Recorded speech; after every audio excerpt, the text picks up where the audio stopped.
welcome the two teams, India and England.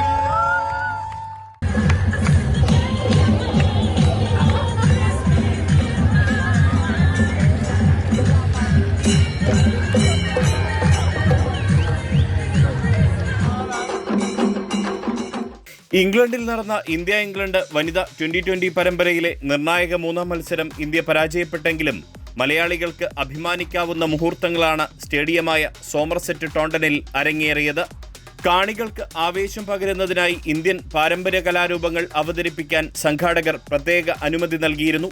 ഇതേ തുടർന്ന് ടോണ്ടനിലെ മലയാളി കൂട്ടായ്മയുടെ നേതൃത്വത്തിൽ നടന്ന നൃത്താവതരണവും ചെണ്ടമേളവുമാണ് മത്സരം കാണാനെത്തിയവരുടെ ഹൃദയം കവർന്നത്.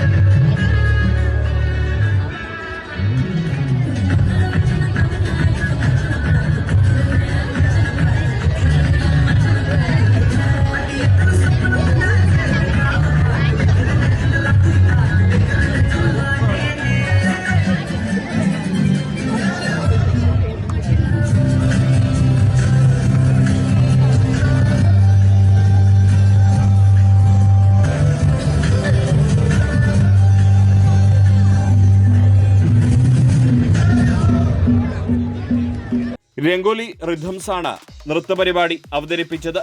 മലയാളികളായ ശാലിനി, താര, തൻസീല, ശിവാനി, ആൻ, വർഷ, അനബൽ, ഋതിക, നിതിക, അനാമിക എന്നിവർ ചേർന്നാണ് ചുവടുവെച്ചത്.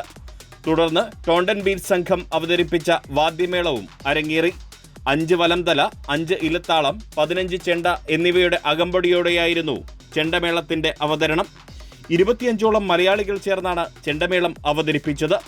പിന്നീട് മത്സരത്തിനിടെ ഇന്ത്യൻ ടീമിന് ആവേശം പകരാനായി ഗ്യാലറിയിലിരുന്ന് മലയാളി സംഘം ചെണ്ടകൊട്ടി.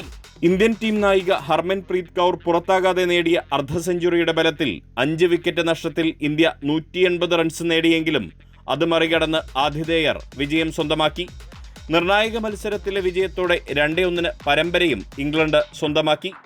എങ്കിലും ഇംഗ്ലണ്ടിലെ ഒരു ക്രിക്കറ്റ് വേദിയിൽ മലയാളത്തിന്റെ കലാരൂപങ്ങൾ അവതരിപ്പിക്കാനായി എന്നതും ടെലിവിഷൻ സംപ്രേഷണത്തിലൂടെ ലോകം മുഴുവൻ അത് കേൾക്കുകയും കാണുകയും ചെയ്തു എന്നതും കേരളീയർക്ക് അഭിമാനിക്കാവുന്ന കാര്യമാണ്.